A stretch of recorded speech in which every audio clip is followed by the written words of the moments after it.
주가 보이신 생명의 길, 나 주님과 함께 상한 마음을 들이며 주님 앞에 나가리. 나의 의로움이 되신 주, 그 이름 예수. 나의 길이 되신 이름 예수. 주가 보이신 생명의 길, 나 주님과 함께 상한 마음을 들이며 주님 앞에 나가리. 나의 의로움이 되신 주, 그 이름 예수. 나의 길이 되신 이름 예수.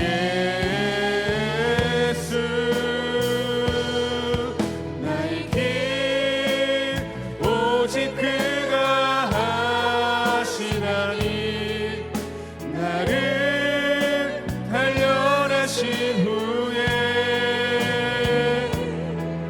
내가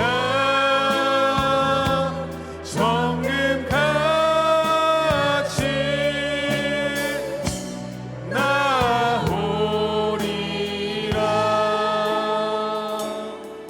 주가 보이신 생명의 길, 나 주님과 함께 상한 마음을 들이며 주님 앞에 나가리. 나의 의로움이 되신 주, 그 이름 예수. 나의 길이 되신 이름 예수. 나의 길 오직 그가 하시나니, 나를 단련하신 후에 내가 정금같이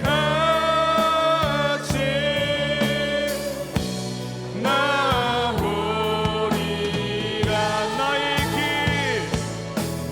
나의 길 오직 그가 하시나니, 나를 단련하신 후에 내가 정금같이 나오. 우리 다시 한번 믿음으로 고백합니다. 나의 길 오직 그가 하시나니, 나를 단련하신 후에 내가 정금같이 나오. 우리 믿음을 고백합니다. 나는 믿네. 주의 능력으로 내 삶 새롭게 되리. 나는 믿네. 주의 능력으로 담대히 나가리라. 주와 함께 싸워 승리하리라. 날마다 믿음으로 나 살아가리. 내게 허락하신 시련을 통해 나의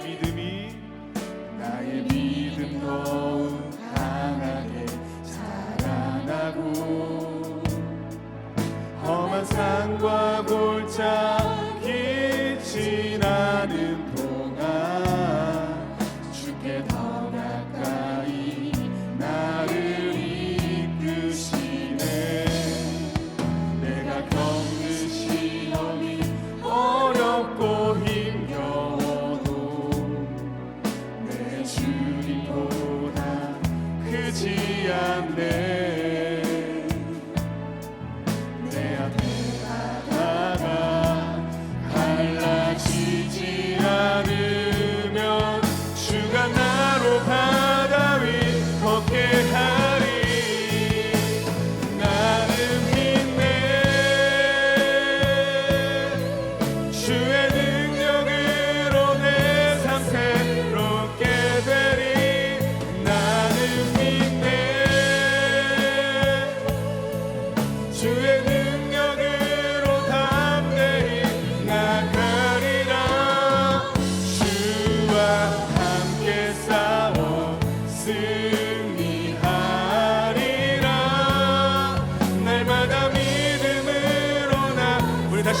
고백합니다. 내게 허락하신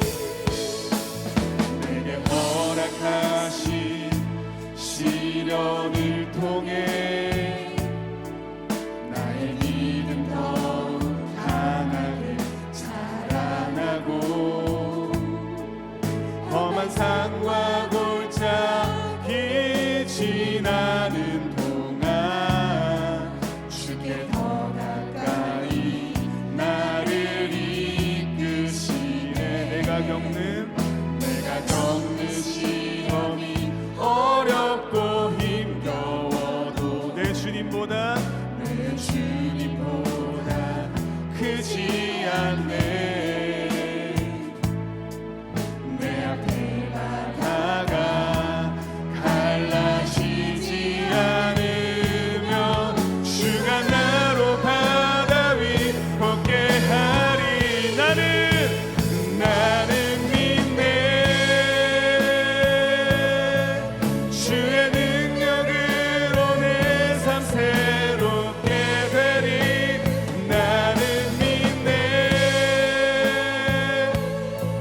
주의 능력으로 담대히 나가리라. 주와 함께 싸워 승리하리라. 날마다 믿음으로 나 살아가리. 우리 다 같이 일어나셔서 모든 영광 하나님께 찬양하며 이 새벽 열겠습니다.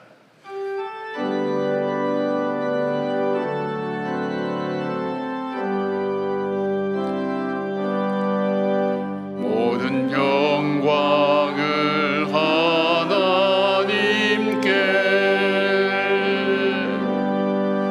모든 영광을 하나님께, 온 마음과 뜻 다해 주 사모합니다. 모든 영광을 하나님께.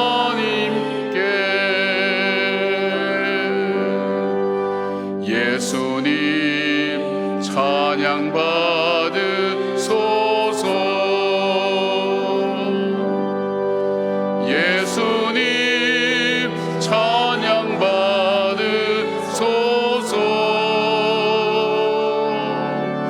죄 사했네 우리 위에 성령 주셨네. 예수님 찬양 받으소서.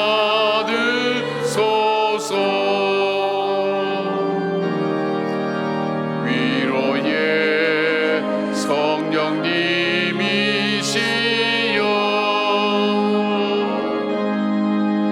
위로의 성령님이시여,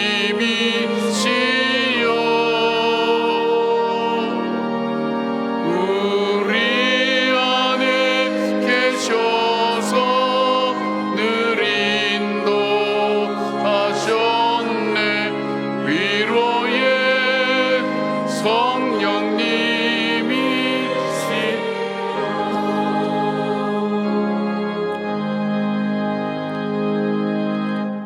2025년 4월 16일 이 새벽을 주님 전에서 함께 열어갑니다. 우리의 일생을 통해서 함께 하시고 동행해 주셨던 주님, 이제 우리 남은 생에도 하나님께 맡기면서, 그리고 오늘 하루 복되고 아름다운 삶을 살기를 원하는 사랑하는 자녀들의 귀한 안타까운 주님을 향한 기도 위에 이 시간 응답해 주셔서 세상에 세파가 몰아치고 우리 마음에 두려움이 생기고 용기는 없어진다 할지라도 주의 말씀 의지하여 다시 일어서서 걸어가기를 사모하오니, 성령님 이 시간 임재하여 주셔서 우리의 심령을 어루만져 주시고 우리로 하여금 말씀해 주시는 새 능력과 은혜를 함께 찬양하는 저희들 되게 하시고, 우리의 기도가 중단되지 않도록 하나님 붙들어 주시기를 원합니다. 세상에 앉아야 될 많은 자리 중에 가장 복된 자리, 예배의 자리에 저희들 나오게 하셨사오니, 우리를 부르신 주님께서 우리에게 말씀해 주시고 우리의 간과 병답하시는 신실하신 하나님을 우리가 함께 고백할 수 있는 귀한 예배가 되게 하여 주시옵소서. 질병 있는 주의 자녀들이 있습니까? 마음의 근심과 기도 제목 가지고 인생의 벽이 막혀서 한 발짝도 나갈 수 없는 주의 자녀들이 있습니까? 주님께서 길이 되신다고 하셨사오니 이젠 내가 만든 길이 아니라 주님이 열어가는 길을 걸어가는 저희들 되게 하시고 시냇가의 신기운 나무처럼 시절을 쫓아 과실을 맺는 하나님의 사람들로 살아가게 하여 주시옵소서. 성령님 함께 하시기를 원하옵고 예수님의 이름으로 축복하며 기도드리옵나이다. 아멘. 할렐루야. 여러분 새벽에 만나 뵙게 돼서 더 반갑습니다. 사실 수요일이 새벽기도 일주일 할 때 어려운 날이고 목요일 날은 굉장히 유혹받는 날입니다.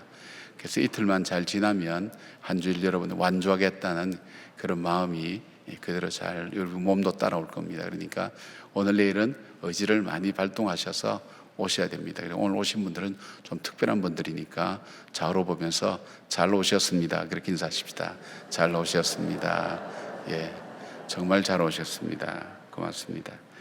다른 특별한 광고는 없고요. 여러분께서 매일매일 기도하시면서 짧지만은 에스라스를 통해서 가는데 내일은 좀 많이 건너뛸 겁니다. 그러니까 오늘 본문 이후로부터 내일까지는 여러분이 말씀을 좀 읽으시면 좋을 것 같아요. 그럼 훨씬 더 이해가 빨라요. 이게 원래 10장이니까 한 10번 정도 해야 제대로 이렇게 전달이 되는데 6번 만에 끝나니까 여러분이 중간에 좀 살펴보셔야 될 겁니다. 오늘 주시는 말씀은 에스라 3장 1절부터 7절까지 말씀입니다. 우리가 함께 교독하겠습니다. 제가 먼저 하고요. 그 다음 여러분 하시고 마지막 절은 우리가 함께 하겠습니다. 에스라 3장 1절부터 7절까지 제가 먼저 시작하죠. 이스라엘 자손이 각자의 성읍에 살았더니 7째 달에 이르러 일제히 예루살렘에 모인지라. 요사닥의 아들 예수아와 그의 형제 제사장들과 스알디엘의 아들 스룹바벨과 그의 형제들이 다 일어나 이스라엘 하나님의 제단을 만들고 하나님의 사람 모세의 율법에 기록한 대로 번제를 그 위에서 드리려 할세. 무리가 모든 나라 백성을 두려워하여 제단을 그 터 위에 세우고 그 위에서 아침 저녁으로 여호와께 번제를 드리며 기록된 규례대로 초막절을 지켜 번제를 매일 정수대로 날마다 드리고 그 후에는 항상 드리는 번제와 초하루와 여호와의 모든 거룩한 절기의 번제와 사람이 여호와께 기쁘게 드리는 예물을 드리되 7째 달 초하루부터 비로소 여호와께 번제를 드렸으나 그때 여호와의 성전 지례는 미쳐 놓지 못한지라. 함께요. 이에 석수와 목수에게 돈을 주고 또 시돈 사람과 두로 사람에게 먹을 것과 마실 것과 기름을 주고 바사왕 고레스의 명령대로 백향목을 레바논에서 요파 해변까지 운송하게 하였더라. 아멘. 이것은 주님의 말씀입니다. 아멘.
아멘.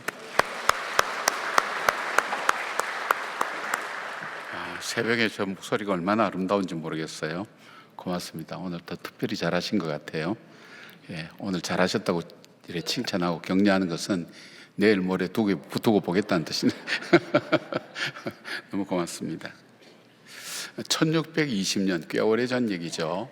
신앙의 자유를 찾아서 메이플라워라는 배를 타고 이 미국의 신대륙에 도착한 이들이 있었습니다. 이들은 긴 여행으로 146명이 출발했는데 배 안에서 병들고 죽고 그렇게 되면서 도착할 때는 102명만 남았습니다.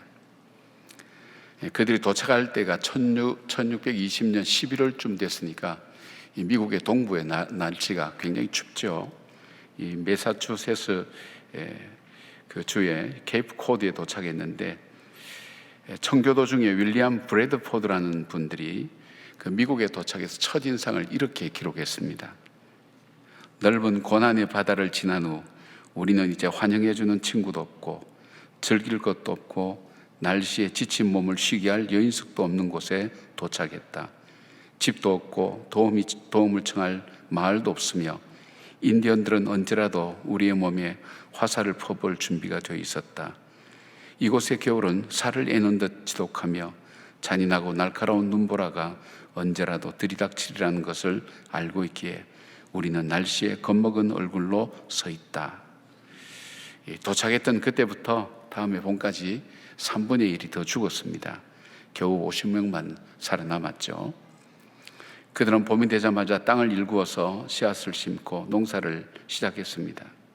그리고 가을에 식량을 수확하자마자 그들이 제일 먼저 하나님께 추수감사 예배를 드렸죠. 이것이 추수감사 예배의 유래입니다. 당시 포세이돈 목사님은 시편 126편 5절 말씀, 눈물을 흘리며 씨를 뿌리는 자는 기쁨으로 거두리로다 라는 그 말씀을 읽으면서 이렇게 기도했습니다. 하나님, 죽은 이들이 헛된 죽음이 아니라 미국의 위대한 씨앗이 되게 해주시고 저희들이 죽더라도 감사한 마음을 주시옵소서. 그렇게 기도했습니다. 그렇게 시작된 이들의 삶은 마을이 될 구역을 정하고 그 중심부에 예배당을 짓고 그 다음 학교를 짓고 각자 집을 지었습니다. 그리고 조금 더 인구가 늘어나자 인구가 100명이 넘으면 교회를 먼저 짓고 학교를 짓고 그 다음에 집을 짓도록 그렇게 법으로 만들었습니다. 전적으로 하나님만을 의지하며 살아갈 수밖에 없는 곳에서 미국이라는 나라가 시작된 것을 봅니다. 아마 오늘 이들의 삶의 원조는 오늘 본문에 나오는 바로 이분들의 포로기한의 모습이 아닌가 생각을 해봅니다.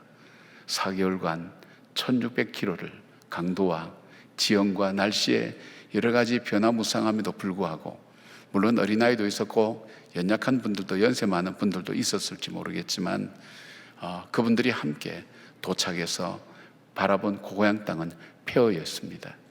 사람도 살지 않고 심지어는 짐승도 잘 보이지 않는 그런 폐허에서 이제 막막해요. 어떻게 시작이 될지 알지 못할 때 우리가 비전을 세우는 것은 다 세울 수 있죠. 꿈을 세운다고 얘기할 수 있죠. 인생의 목표도 다 세울 수가 있어요. 그런데 중요한 것은 이것을 어떻게 이루느냐 하는 것이 참 중요한 거예요.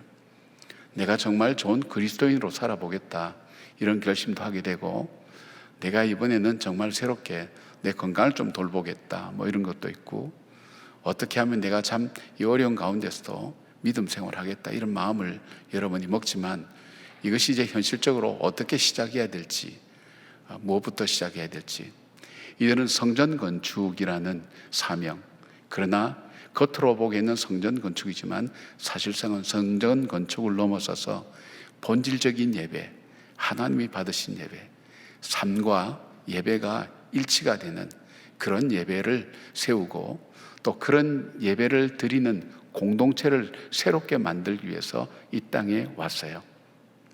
그들은 이런 마음 가졌을 거예요. 아마 다니엘과 세 친구도 뜻을 정하고 보면 하나님께서 70년 후에 우리나라를 다시 허락해 주신다면 우리는 실패한 나라의 역사를 써가지는 않겠다. 정말 우리가 진지하게 하나님 앞에서 정말 하나님이 축복하시고 약속하신 대로 우리를 보호하시고 인도하시는 그 하나님 뜻대로 살겠다, 그런 마음을 가지고 이들이 여기 왔어요. 근데 여기에서 와보니까 폐허도 되어 있고, 여기에 살던 원래 원주민들이 있었겠죠. 막 아시리아에서 북이스라엘이 흩어져서 있는 다른 족속들, 또 거기에 남아있던 이스라엘 족속들, 주로 이제 사마리아 쪽 사람들일 수 있겠죠. 그 사람들이 보니까 웬 무리가 와서 나라를 세운다 그러고 뭐 예배를 한다 그러고 왔단 말이에요. 그러니까 긴장하는 거예요.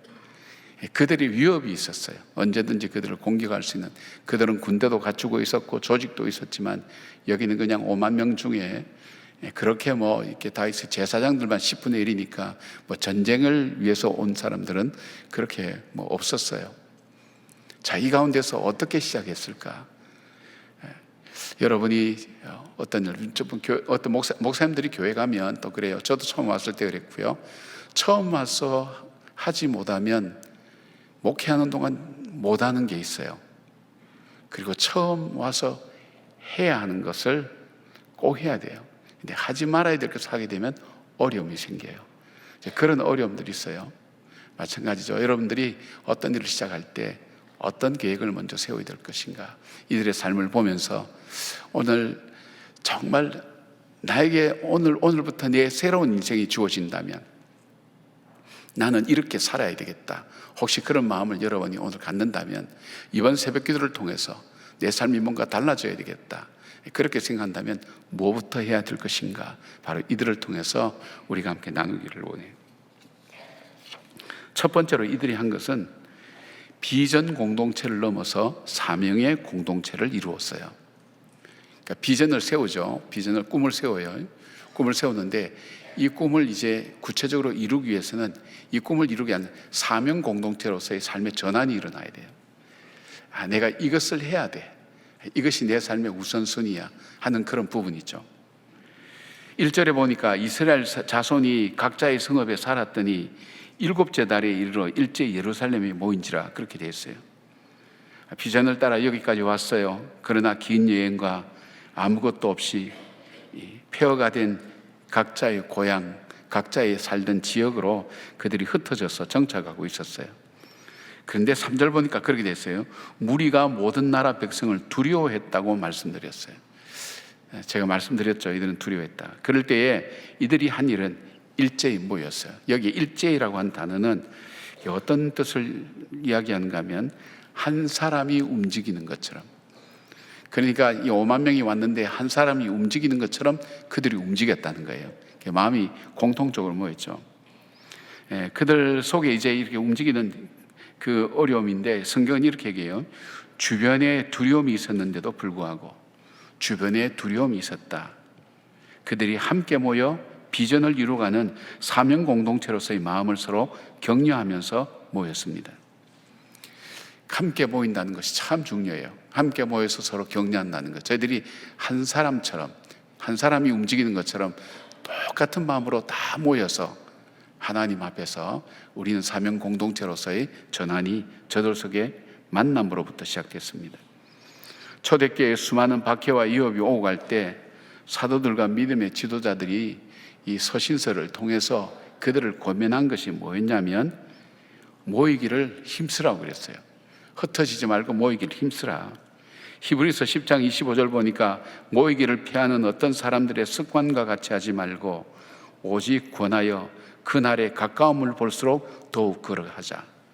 이 말씀 뭐냐면, 우리 인생의 마지막, 우리 세상의 마지막이 올수록 사람들은 모이기를 싫어한다는 거예요. 특별히 어떤 모임이죠? 예배하는 모임, 하나님 말씀을 나누는 모임, 삶을 의미 있게 살아가는 그런 삶의 모임, 이런 모임들을 싫어한다. 안 모인다는 거예요.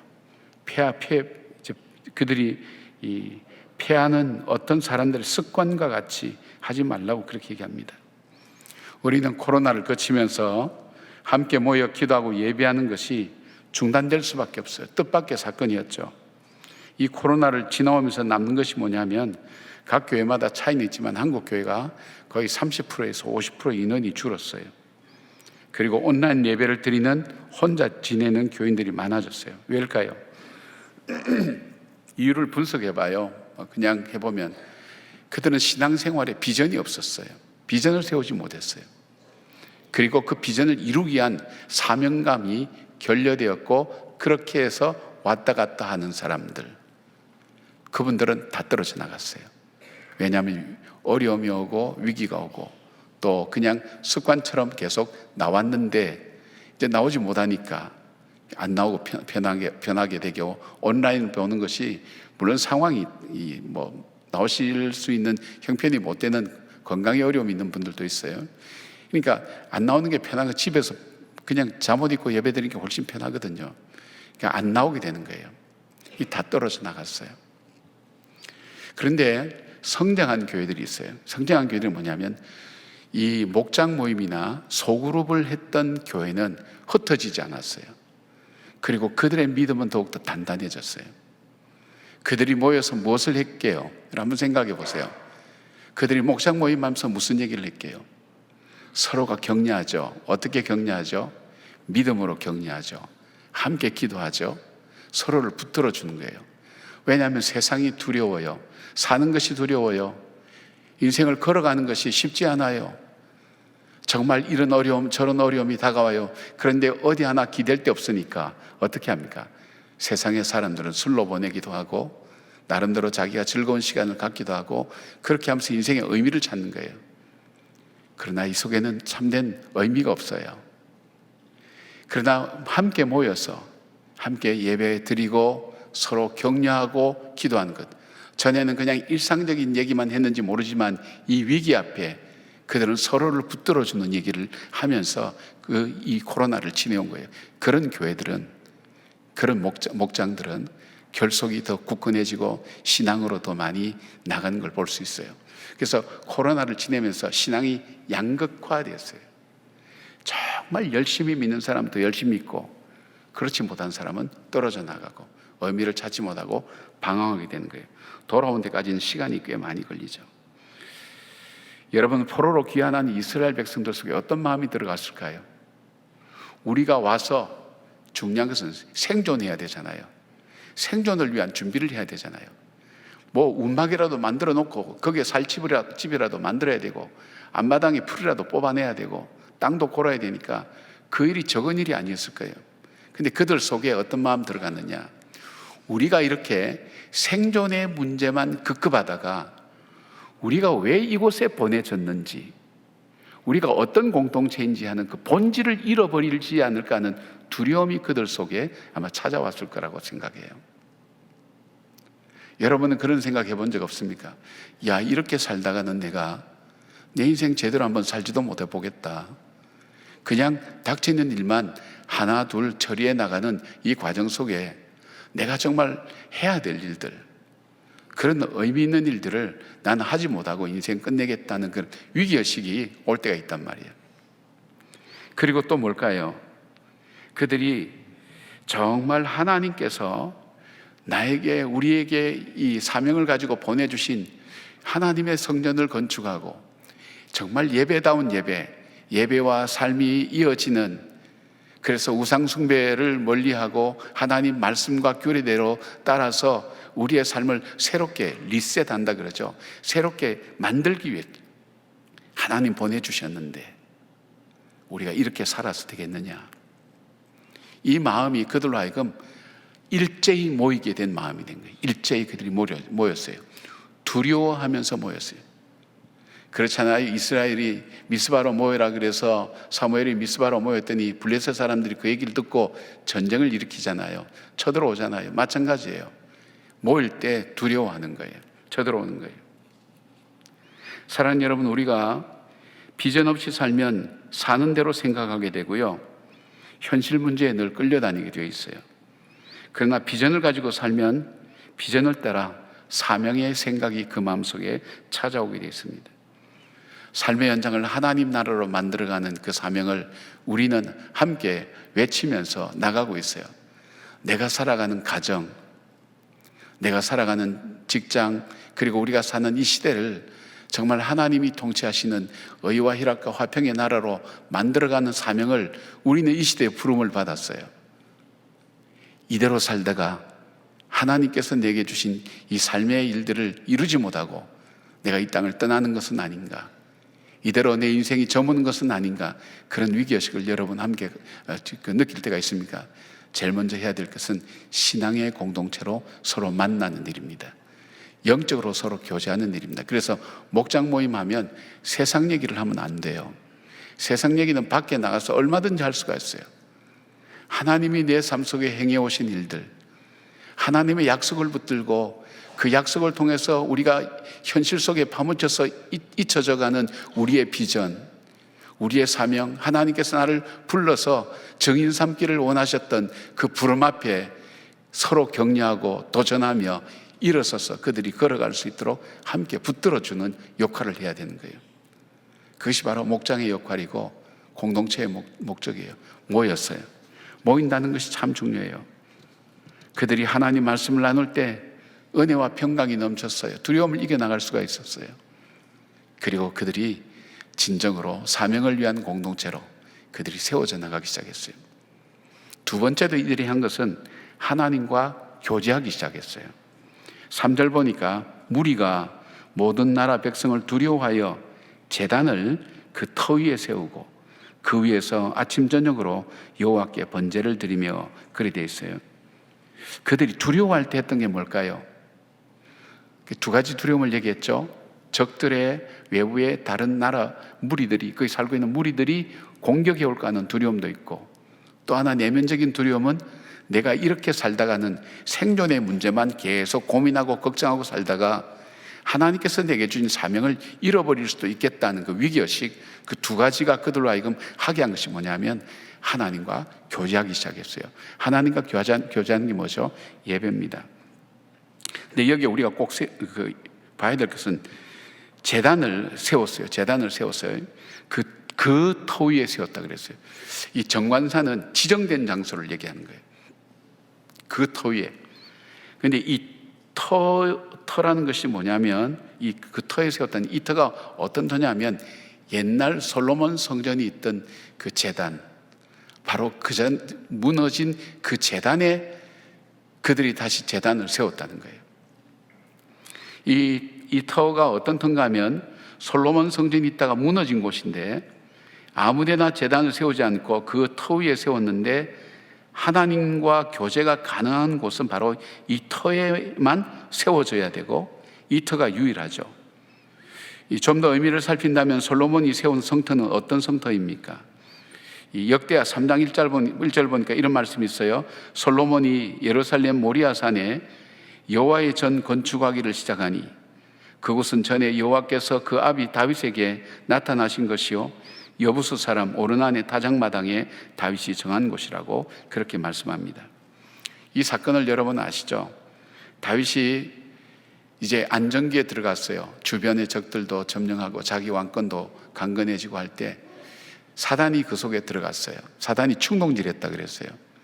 그래서 문득 어떤 마음이 들어갔냐면, 야, 이 나라가 이만큼 부강했는데 내가 참 우리나라에 있는 이 군사가 얼만큼 되는지 한번 세워봐야 되겠다. 하나님께서 인구 계수를 민수기에 하라고 하셨어요. 그때는 질서 있게 광야 생활을 하기 위해서 하나님이 시킨 거예요. 지금 이거는 어디에서부터 왔는가 하면 인구조사 자체가 문제가 아니라 이 속에는 교만이 들어있는 거예요. 하나님이 진노하셨죠. 그래서 하나님이 세 가지 진노의 방법을 얘기하는데 이 다윗이 선택한 것이 뭐냐면 그 전염병이 3일 동안 전염병이에요. 그런데 이 전염병에 대해서 쉽게 생각했는데 3일 동안에 7만 명이라는 백성이 죽어나갔어요. 다윗이 하나님 앞에 회개했어요. 그럴 때 선지자를 통해서 이 오르난의 타작마당에서 여호와께 제단을 쌓으라고 그렇게 말씀하셨어요. 그래서 다윗이 오르난의 타작마당에 가서 그 돈으로 600세겔입니까? 돈을 주고 사고 그리고 그곳에서 하나님께 단을 쌓고 예배를 드렸어요. 그러니까 이 예배는 뭘까요? 하나님의 용서를 구하는, 하나님과 다시 회복되는, 하나님을 만나는 바로 그 터가 바로 성전이 된 거예요. 솔로몬이 성전이 됐다는 거예요. 이것이 이제 신약에 오면 고린도전서 3장 11절에 이렇게 되어 있어요. 이 닦아둔 것 외에 능히 다른 터를 닦아둘 자가 없으니 이 터는 곧 예수 그리스도라 그랬어요.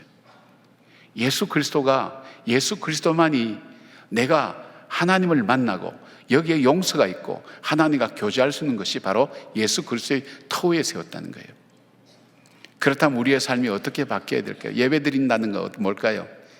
내 인생의 기준이, 내 인생의 터가, 기초가 예수 그리스도 위에 세워지는 거예요. 하나님 말씀 위에 내 인생의 기초가 세워지는 거예요. 여러분 새롭게 살기를 원하십니까? 그렇다면 여러분이 나는 내 인생이 어디에 기준이 있는지를 한번 살펴보세요. 내가 뿌리를 받고 있는 내 생각과 사상과 사고의 이 모든 것의 뿌리가 어디에 있는지를 찾아보셔야 돼요. 이데올로기에 물들면 안 돼요, 여러분. 이데올로기에 사람마다 다양하게 생각할 수는 있어요. 좌파 부자 다 나눠질 수도 있어요. 그러나 우리 그리스도인들이 뿌리 박을 것은 그런 사상이 아니라는 거예요. 예수 그리스도예요. 예수 그리스도의 하나님의 말씀 속에 내 인생의 뿌리를 내리고 그 속에서 집을 짓는 거예요. 여러분, 우리가 마태복음에다 나오지 않습니까? 어리석은 사람은 어떤 사람이라고 그랬어요? 집을 짓지 않는 사람이라고 그렇게 얘기하잖아요. 다 같이 집을 지어요. 근데 어리석은 사람은 모래 위에 집을 짓는 사람이에요. 예수 그리스도에 세우지 않는 그 인생은 후회예요. 나중에 후회해도 소용이 없어요. 그리고 이 땅에 썩어질 것과 함께 썩어지는 것이에요. 우리의 신앙의 뿌리, 오늘 내가 말하고 행동하고 선택하고 결정하는 것이 내가 공부해서 배워온 것, 내가 뉴스를 통해서 듣는 것, 내가 상식적으로 생각한 것, 개인적으로 경험한 것, 이 모든 것이 우리 속에 형성되어 있어요. 이걸 삶의 틀이라고 얘기해요. 프레임이라고 얘기해요. 이것 가지고 세상을 보면 안 된다는 거예요. 그들은 이것 가지고 세상을 봤기 때문에 하나님께 예배드리면서 우상 숭배를 할 수밖에 없었고, 그리고 하나님 명령을 거역하고 자기 좋은 대로 살아갈 수밖에 없었어요. 그 삶의 결과가 망할 수밖에 없었단 말이에요. 그걸 이들이 알아요. 깨달았어요. 그러니까 그들이 한 것이 뭐예요? 그 터 위에, 그리고 모세의 규례대로, 하나님께서 원래 말씀해 주신 모세의 규례대로 바로 그것을 따라서 하나님께 예배를 드리는 거예요. 내가 좋다고 내 마음대로 드리는 예배가 아니에요. 내가 할 수 있다고 내 마음대로 사는 인생이 아니에요. 내가 생각한다고 그 생각이 옳다고 주장하는 그것 아니에요. 다시 돌아보셔야 돼요. 사랑하는 우리 교회가, 이 한국 교회가 지금 나누어져 있죠.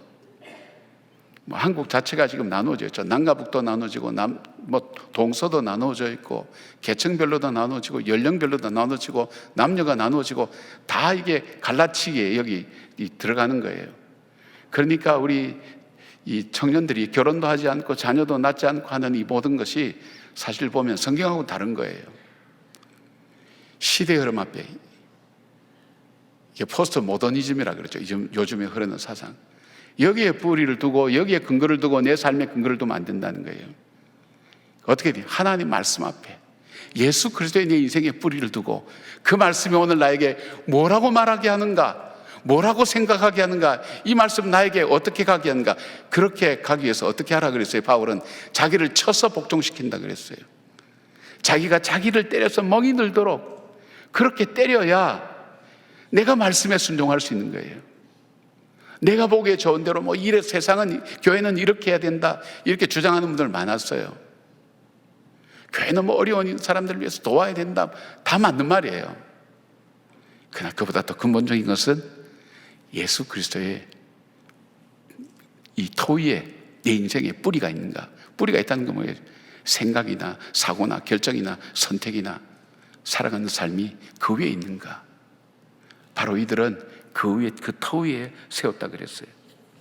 근데 여기에 보니까 왜 7째 달인가?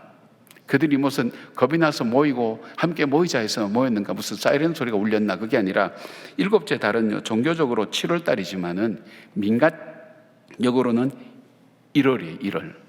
이 새해의 시작이에요. 한 해를 시작하는 달인데 이 7째 달이 종교적으로는 굉장히 중요한 달이에요. 거룩한 달이에요. 이 7째 날, 새해 첫날, 첫째 날은 나팔절로 지내요. 나팔을 불어요.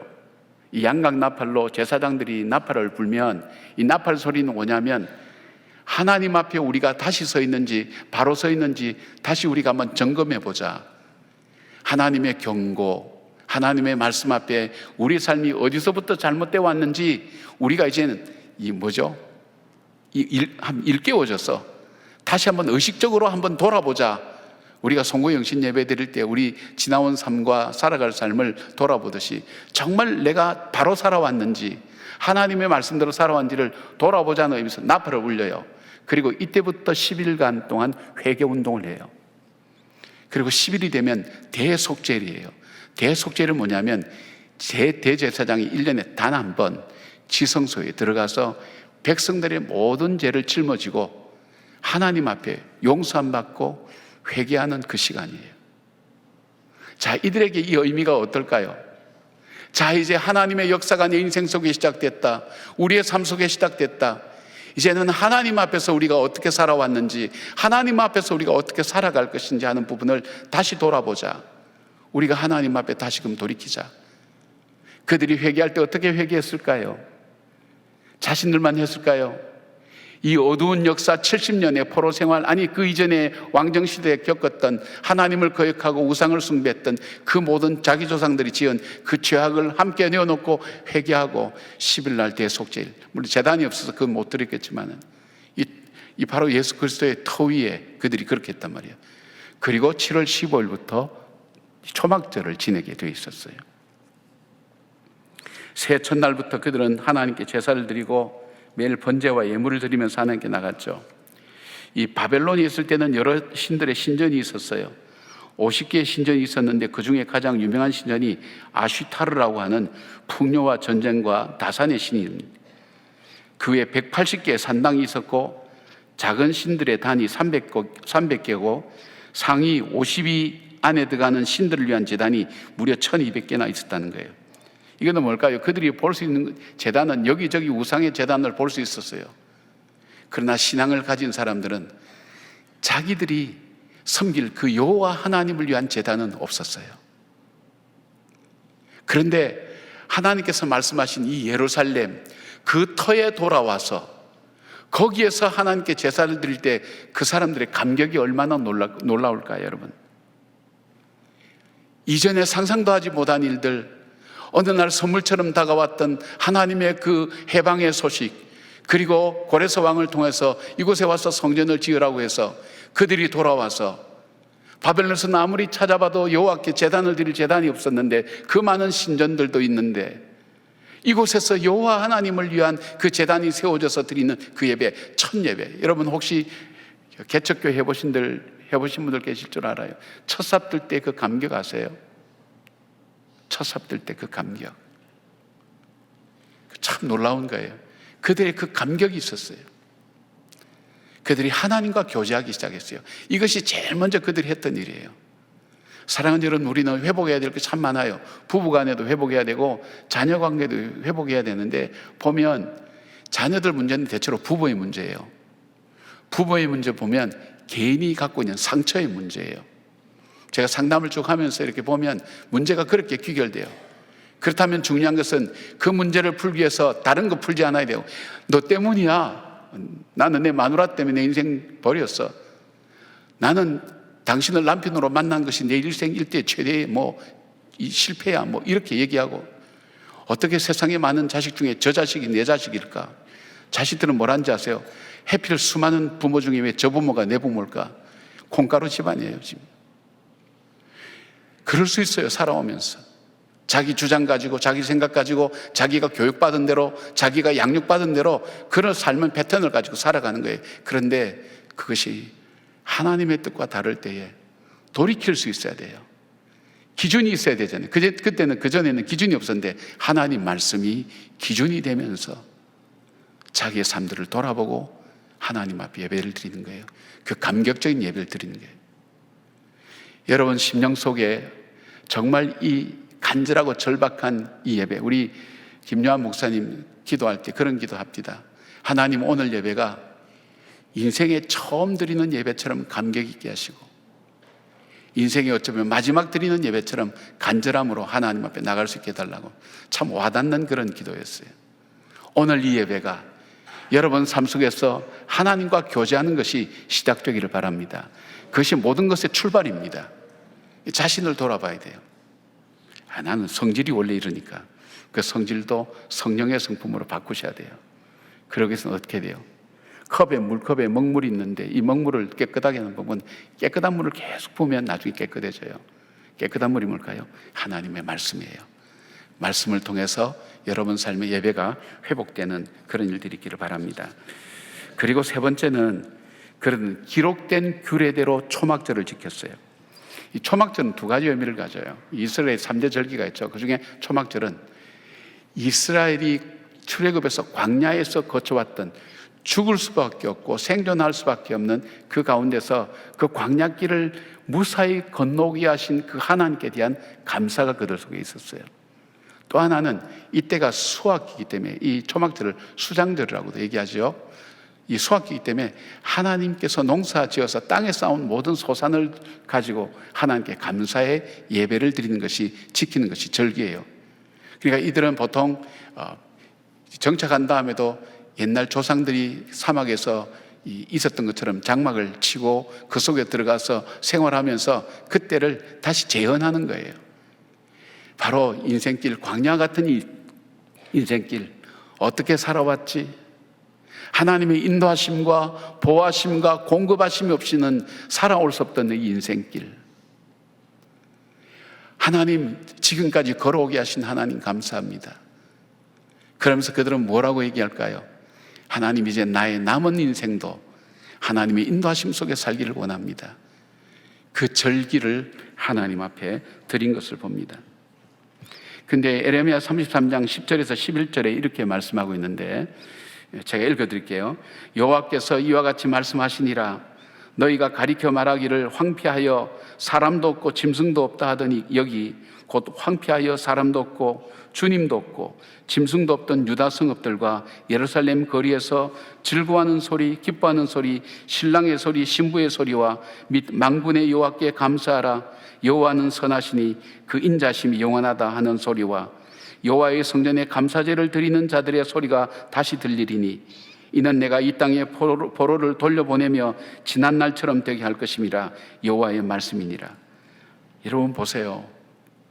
이 말씀이 오늘 내 삶의 현장에 이루어지고 있단 말이에요. 이 70여 년 전에 예언했던 정말 암울하고 아무 희망이 없는 바로 그때에 이 에레미야 선지자를 통해서 예언됐던 그 말씀의 주인공이 바로 나구나. 지금 폐허가 된 이 땅, 그러나 하나님이 주신 그 터위에 와서 함께 예배하고 찬양하고 노래 부르고 하는 그 소리가 회복됐다는 것이 바로 지금 내 모습이 아닌가. 얼마나 이들 속에 감격이 있었을까요? 그럴 때 그들은 무엇보다도 힘들고 어려웠던 일 많았지만 그들이 첫 번째 했던 것은 감사였어요. 감사. 하나님의 은혜에 대한 감사. 그래서 여러분, 모든 문제를 풀어갈 때 중요한 것은 감사를 먼저 찾는 것이 중요해요. 부부간에 싸움하고 난 다음에 화해하려고 꽃 싸우고 이렇게 하지 말고요. 케이크 싸우고 꽃 싸우고 선물 싸우고 이렇게 푸는 가정들도 있더라고요. 같이 밥 먹으러 나가자. 그것도 참 좋아요. 그러나 묵묵하게 혼자 이 사람을 만나서 내가 감사한 일이 뭐가 있었을까? 이 사람을 만나서 우리 자녀들을 보면 감사한 일이 뭘까? 그걸 먼저 찾아보셔야 돼요. 내가 기도했던 그 일을 주님은 오늘 나에게 이루어 주셔서 나에게 이 모습으로 살아오게 하지 않았는가? 이 감사가 우리 속에 회복돼야 돼요. 그러면서 어떻게 해요? 주님, 내 남은 삶도 하나님의 인도하심과 보호하심과 공급하심이 넘치게 해주십시오. 그렇게 기도하는 것이 참 중요한 거예요. 다윗은요, 자기 인생의 마지막에 사무엘라 23장 4절 5절에 이렇게 얘기합니다.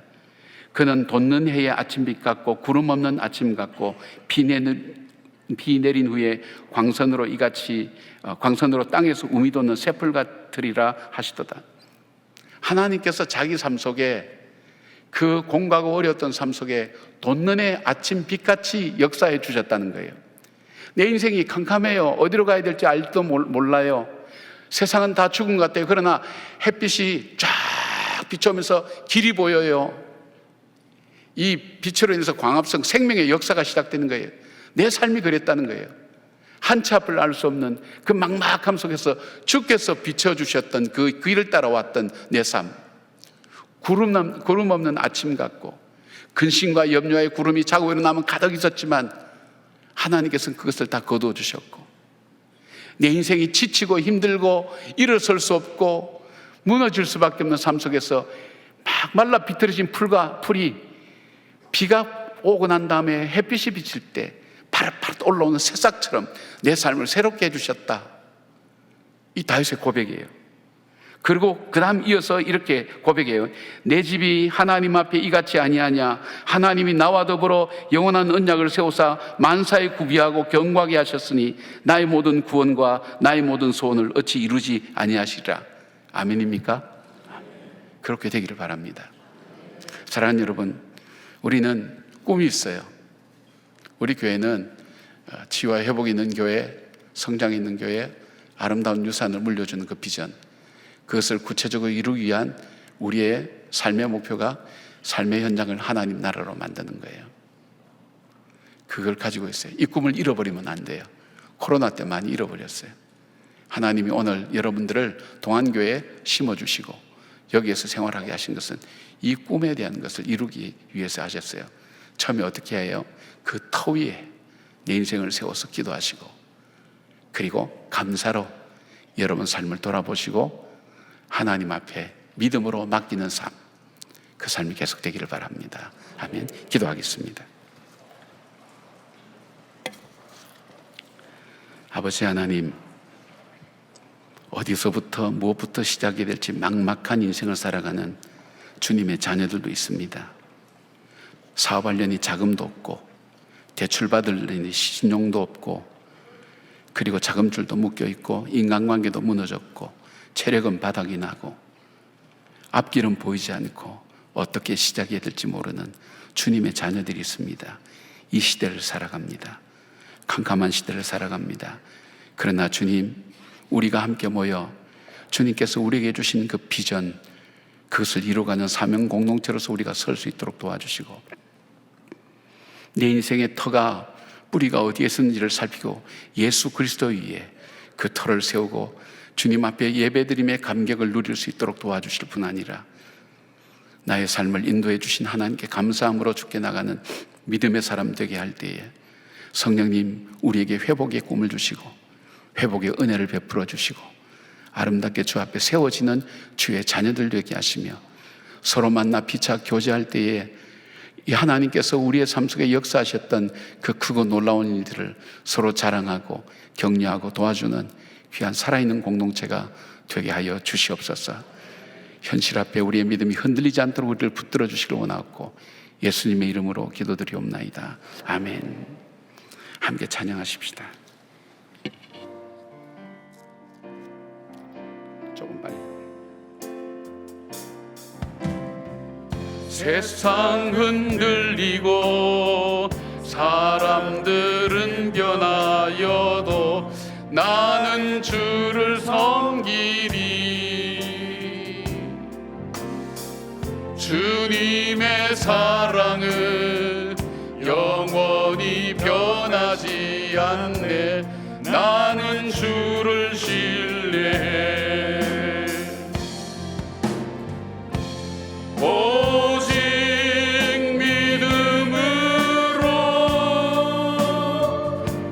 믿음으로 내가 살리라. 오직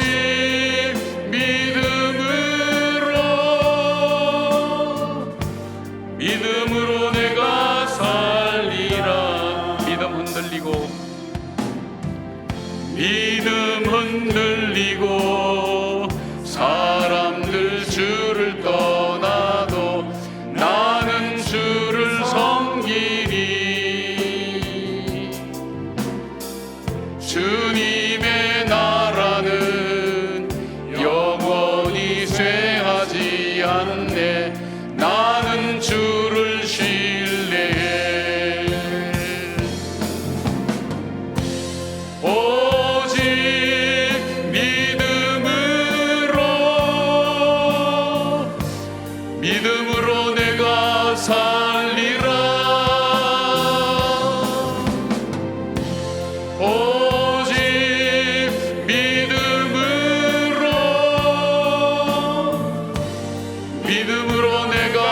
살리라. 오직 의인은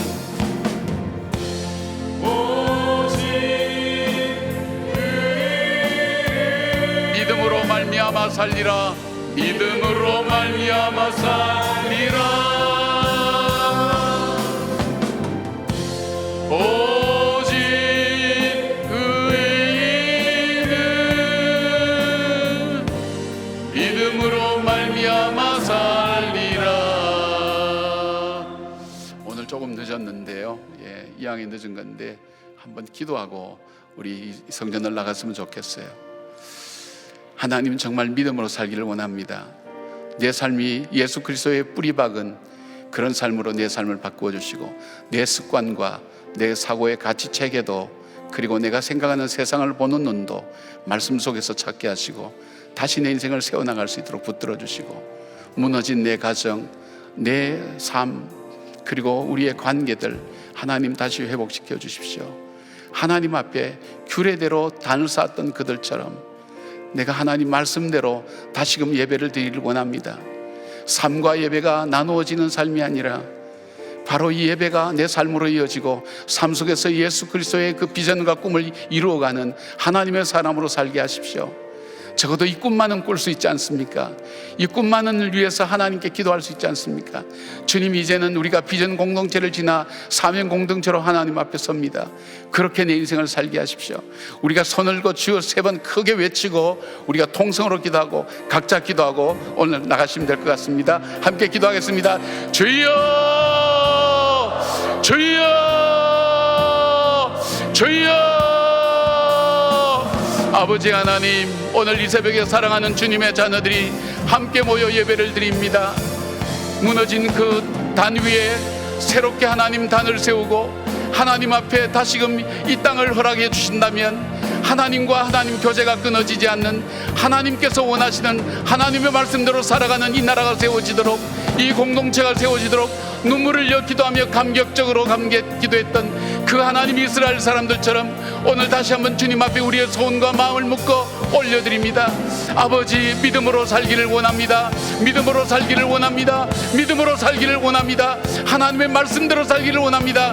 말씀대로 내 삶을 고쳐주시옵소서. 내 습관을 바꿔주시고, 내 사고의 틀을 바꿔주시고, 내 가치관을 바꿔주시고, 내 세계관을 바꿔주시고, 내 자관을 바꿔주시고, 말씀으로 나를 충만할 수 있도록 하나님 붙들어 주시기를 원합니다. 하나님, 무너진 우리 가정도 우리의 사업도도 하나님 다시 한번 회복시켜 주시고, 하나님 말씀으로 인하여 주님의 의와 일학과 화평이 넘치는 하나님이 통치하시는 하나님 나라가 우리 삶이 될 수 있도록 붙들어 주시기를 원합니다. 이 나라 이 백성을 하나님 불쌍히 여겨 주시옵소서. 찢어지고 하나님 무너진 이 나라 또다시 하나님 패망의 길로 갈까 두렵사오니 다시 한번 이 나라를 긍휼히 여겨 주시고 이 땅의 교회를 다시 한번 회복시켜 주셔서 하나님 앞에 기도하며 다시금 성도들이 깨어서 기도하며 하나님 앞에 믿음의 뿌리를 두고 다시 살아가고 결단할 수 있도록 하나님 함께하여 주시옵소서.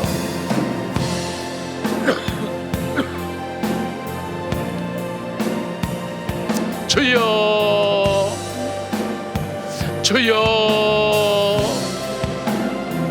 아버지, 아버지, 불쌍히 여겨 주시옵소서. 긍휼히 여겨 주시옵소서. 다시 한번 하나님 앞에 다시 결단하고 말씀의 뿌리를 내리고 예수 그리스도의 뿌리를 내리고 내 인생을 다시 출발할 수 있도록 붙들어 주시기를 원합니다. 얼마 남지 않은 인생도, 살아가야 될 날이 많이 남은 인생도 하나님의 말씀 앞에서 하나님 주의 말씀을 따라 살기를 원하오니 주의 시간 성령님 역사하여 주시옵소서. 우리 심령 속에 역사하여 주시옵소서. 우리의 마음을 감동시켜 주셔서 바벨론 포로에서 돌아오게 한 것처럼 우리의 마음을 돌이키는 역사를 주님 이 시간 허락하여 주시옵소서. 주의 성령의 영으로 우리를 새롭게 하여 주시옵소서.